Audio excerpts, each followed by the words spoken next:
शानदार आपको मेरे ख्याल से आपके सामने, जी हाँ, मार्च 2020 का हाई लगता हुआ दिख रहा है, जो कि लगभग 1.25 महीने, और अगर ये चलती है तो आप देखिए बाजार का ऊपर जाना बिल्कुल तय है।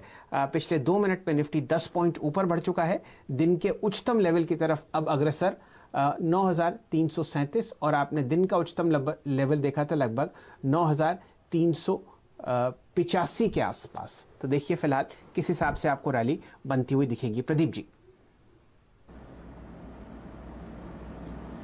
बिल्कुल, तो ये कॉल आपके लिए रिलायंस पर आते हुए, और एचडीएफसी बैंक एक और स्टॉक जिस पर अभी अभी शैल जी आपने बात की, दर्शकों को याद दिला दे कि शुक्रवार के 900-905 के दायरे में थे, तो वहां से आज आपने 40-45 रुपए के मुनाफे पर बैठे हैं। अल्पेश ये बताइए, वो पोजीशन क्या बुक करेंगे या अभी होल्ड करेंगे? पोजीशन को आपको होल्ड करके चलना चाहिए, थोड़ी जल्दबाजी नहीं करनी चाहिए। साइड से मार्जिन सुधरती हुई नजर आई होगी, तो एनालिस्ट जो अंदाजा लगा रहे हैं उससे आपको थोड़ा और बेहतर नतीजा दिखे। तो मेरा मानना है कि अभी जो नेक्स्ट बैरियर है 950 है, उसके ऊपर मैं बहुत एग्रेसिवली जाके बाय करने की सलाह दूंगा।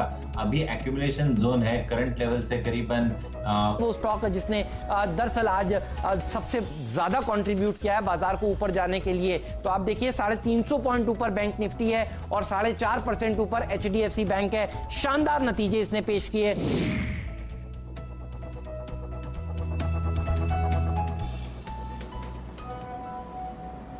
जी अल्पेश जी बताइए। जब मैं यहाँ पे मानता हूँ 950 स्पॉट की बात कर रहा हूँ, 950 एक बहुत ही अहम लेवल है स्टॉक के लिए। जैसा ही ये स्टॉक 950 के ऊपर क्लोज हो जाएगा, फिर ये रफ्तार अपनी बढ़ाते हुए आगे बढ़ेगा, और ऑन द अपसाइड में जो आपको पहला टारगेट मिलेगा करीबन वो 990 का, और उसके ऊपर अगर ये स्टॉक निकल गया तो 1020 तक के भी लेवल्स यहाँ पर आपको देखने को मिलेंगे। अगर यहां से कोई भी गिरावट भी आती है प्रदीप, तो 920 that will provide very strong support to the stock. जब तक मैं समझता हूं यहाँ पे कोई भी गिरावट आती है, इस स्टॉक के अंदर आपको बाई करके चलना चाहिए। देखिए एचडीएफसी बैंक के साथ में मैं बैंक निफ्टी को कवर करना चाहूंगा, क्योंकि ये काफी कुछ ये इंडिकेशंस आपको जब मिलेंगे जब बैंक निफ्टी स्पॉट में 21,500 के ऊपर क्लोज हो जाएगा। जैसे ही बैंक निफ्टी 21,500 के ऊपर क्लोज होगा, आप देखिए बैंकिंग स्टॉक भी परफॉर्म करना चालू करेंगे, और जैसे ही बैंकिंग स्टॉक और बैंक निफ्टी परफॉर्म करेगा, आप समझ सकते हैं कि निफ्टी भी कितना ऊपर जा सकता है। तो मैं अभी भी यहाँ पे कहूंगा बहुत सारे बिगेस्ट बड़े स्टॉक्स के अंदर भी अपना व्यू जो है वो बाई का लेकर के ही चलना चाहिए।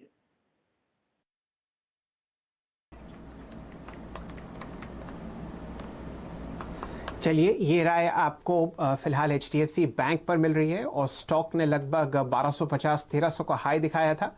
वहाँ पर अब आप देख रहे हैं कि एक शानदार रैली दोबारा नतीजों के पास बनती हुई दिख रही है।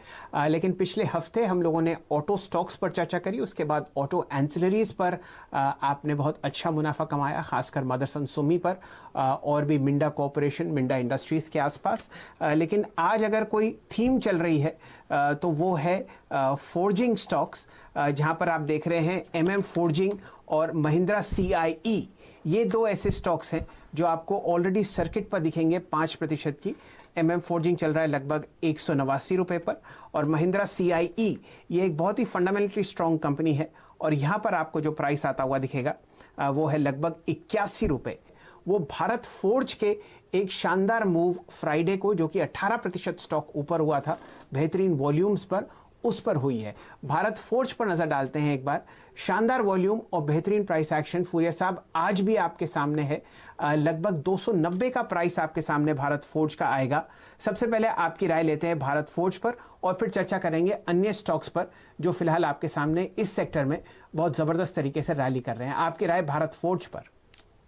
देखिए शैल जी, 260 ये वो लेवल है जिसके ऊपर भारत फोर्ज ने एक अच्छा खासा ब्रेकआउट दिया, और अभी ये स्टॉक चल रहा है करीबन 290 के पास में। तो मैं यहाँ पे समझता हूँ जब तक अब ये 260 के नीचे जाता नहीं है, यहाँ पे कोई भी कमजोरी यहाँ पे मानी नहीं जाएगी, और मुझे लगता है कि थोड़ा बहुत भी कोई भी डीपर भी करेक्शन देगा 5-10 पॉइंट का, तो that will provide very strong opportunity on the upside में। जैसे ये स्टॉक 300 के ऊपर निकलेगा, मुझे लगता है कि बहुत ही जल्द आपको 10% रिटर्न के लिए ये स्टॉक रैली दे देगा और तैयार हो जाएगा। ऑन द अपसाइड में जो पहला टारगेट आ रहा है वो करीबन 335 का है।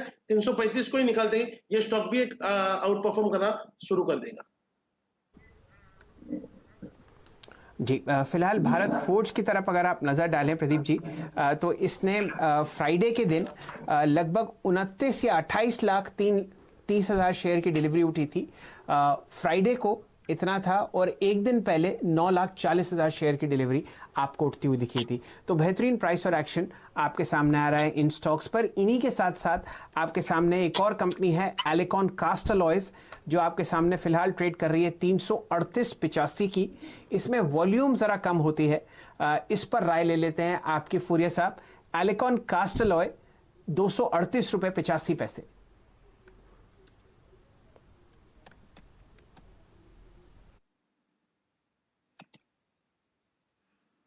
सॉरी सर जी, मेरे पास में शायद से इसके चार्ट नहीं है।